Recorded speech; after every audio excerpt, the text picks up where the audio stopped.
Hi friends, you are welcome to Literature Simply, simple way to learn literature and language.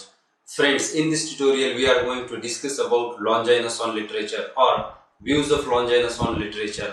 So friends, this lesson is divided into 2 points. The very first point is the concept of Longinus on sublimity, and the second point is what are the sources of sublimity. So let's start with some background about Longinus. Now, it is very difficult to stress out the exact background of Longinus because a little is known about his background, that where did he born and what is the exact dates, or in which century he belonged, or even there is a question what was his real name.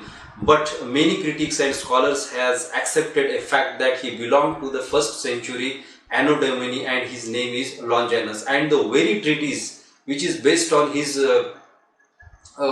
views on literature is called Sublime, and it is popularly known as Longinus on the Sublime. So this information is taken from the same text, that is Longinus on the Sublime. Now friends, let's start the very first point, that is what is sublimity and what did Longinus mean by sublimity. Now this concept is not new in literature. Actually, this has been discussed before Longinus, but he has given a new dimension through this element or through this ingredient to the literature. Now his fame as a critic rests on this very treatise called Longinus on Sublime and his concept of sublimity. So according to Longinus, sublimity is something that which has the capacity, or it is an element in literature that has capacity to stir or move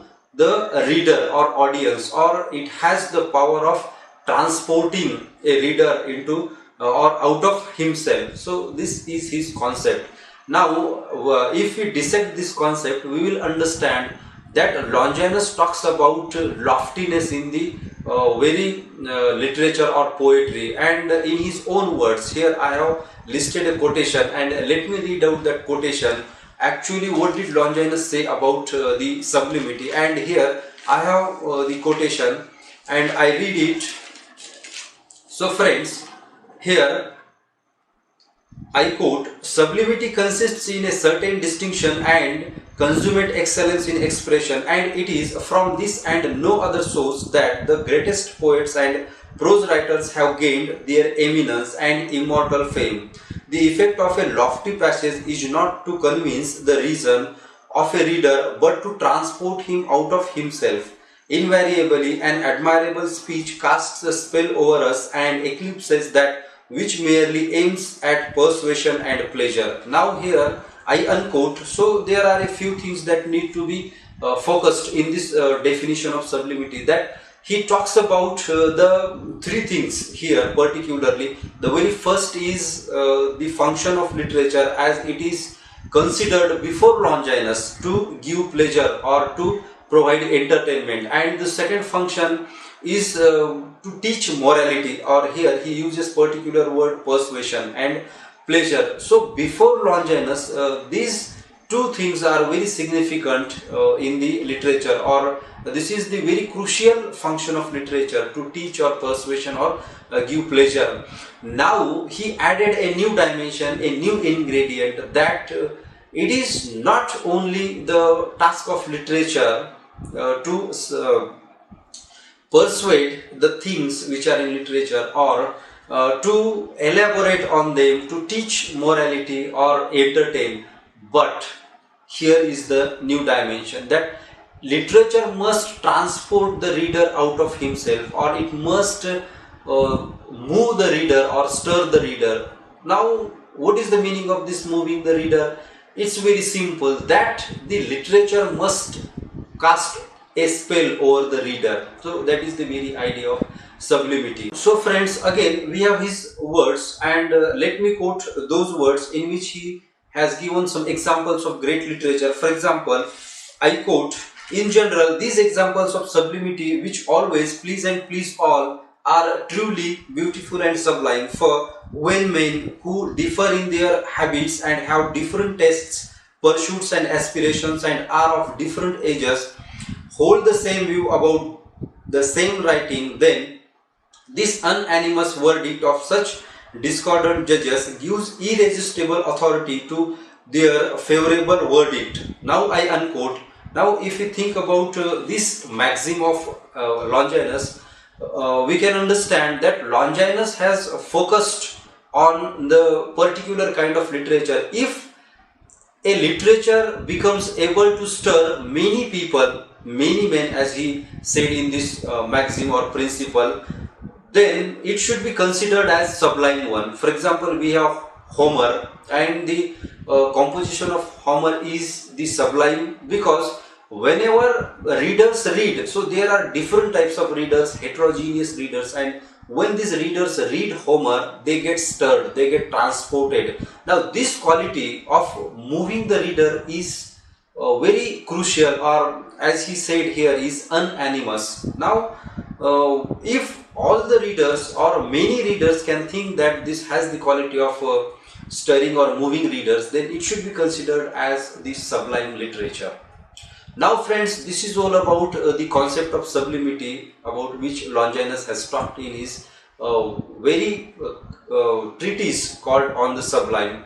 Now let's move to the second point, that is the sources of sublimity, and he has listed 5 sources of sublimity, and let's think about these sources one by one. So friends, here is the very first source of sublimity, that is grandeur of thought. Now here Longinus talks about the sublimity of thought.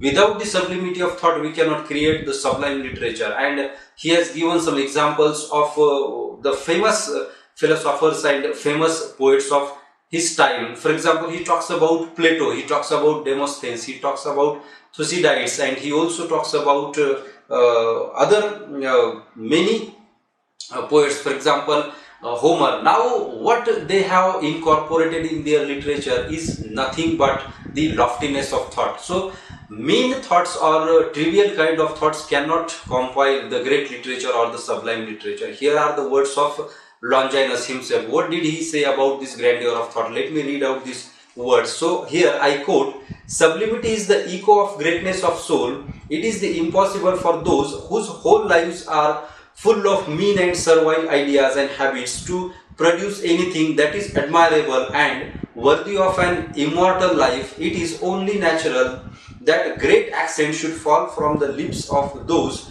whose thoughts have always been deep and full of majesty." Now he has very clearly stated that the majesty of thoughts, the loftiness of thoughts must be there in the literature, and without this majesty of thoughts or without the lofty thoughts, we cannot compose great literature. And he has given examples, as I already talked about Homer, that Homer is one of the poets who has used these great thoughts in his literature or in his poetry or in his, you can say that, Odyssey. So friends, again we must think about that.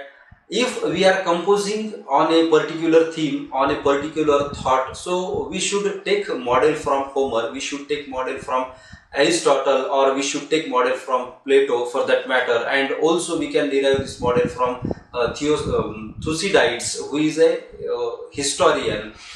What would have been, what would have they said about a particular theme, about a particular thought, if we are composing on the same line? So this should be considered while composing the literature. Now this is the very first source of sublimity, grandeur of thought or greatness of thought. Here again we have the second, strong emotions or the intense passions. In this source he accepts that poetry or literature provokes emotions, it creates emotions, and it directly appeals to the emotions, but this emotion should be used in a constructive way, and it must uplift the morality of the society or about the readers. Now he directly does not talk about the uplifting of the morality, but indirectly he says that the emotions should cleanse our mind, emotions should cleanse our very deep struck feelings. Again here we have his own words, and let me quote these words regarding the emotions.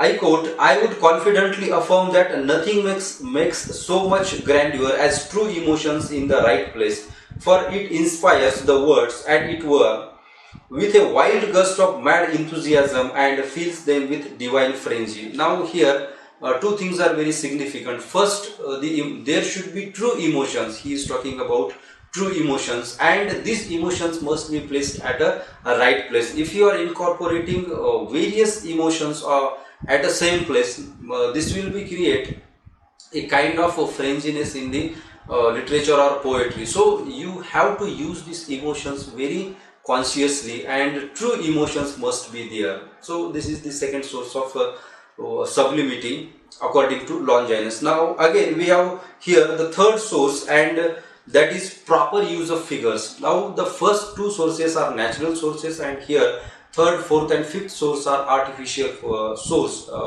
which we can gain or achieve by training. Now here is the proper use of figures. Now you cannot use figures as you wish. There should be a way of using these figures, and he talks about a particular kind of figures. Here I have listed some figures which are given by Longinus. Let me read just these figures for your understanding. The very first here is rhetoric question, second is Asyndeton, third is Hyperbaton, and the last one is Periphrasis. Now friends, if you want more information about these figures, and if you want to read it, please go to literatureshimply.com, where you find the full article on these figures, how these figures should be used in literature. And let's talk about the fourth ingredient or fourth element of sublimity, that is noble diction. Now he talked about the use of figures and what is the role of figures in sublime literature, and now he moves further and talks about the nobility of diction.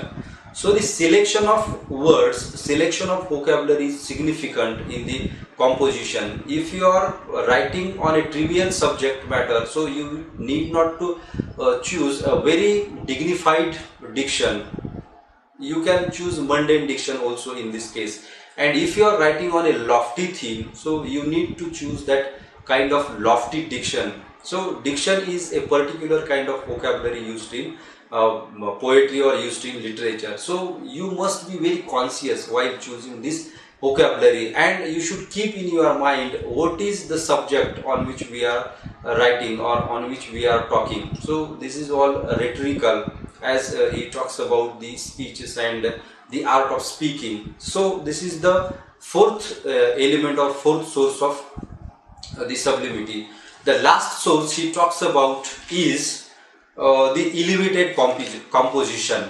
Now he gives us a particular kind of diction for particular kind of writing, and in the last source he talks about how this diction or how this language or how this figure should be combined, or how all the sources need to be combined in a whole to form a dignified composition or elevated composition. Now how you arrange the words, how you give the structure to your selected language is significant in this source. You cannot just put words as you wish in the sentences, but they must be follow a proper direction, a proper structure. Why? Because this composition is significant for the total effect.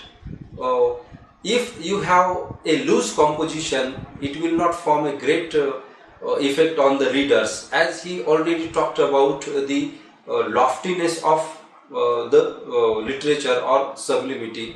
So you can achieve this sublimity through these five sources, and in the last sources you have to arrange or rearrange the first four sources to compose a great kind of literature. So friend, these are some of the views of Longinus on sublimity and the sources of sublimity. Actually his fame as a critic is rested on these elements, the element of sublimity and the sources of sublimity. So friends, thank you very much for watching the complete lesson, and if you have any difficulty, please comment, and to know about this lesson in detail, please go to literatureshimply.com, where you find the article for reading, and also you can download this article from the same website.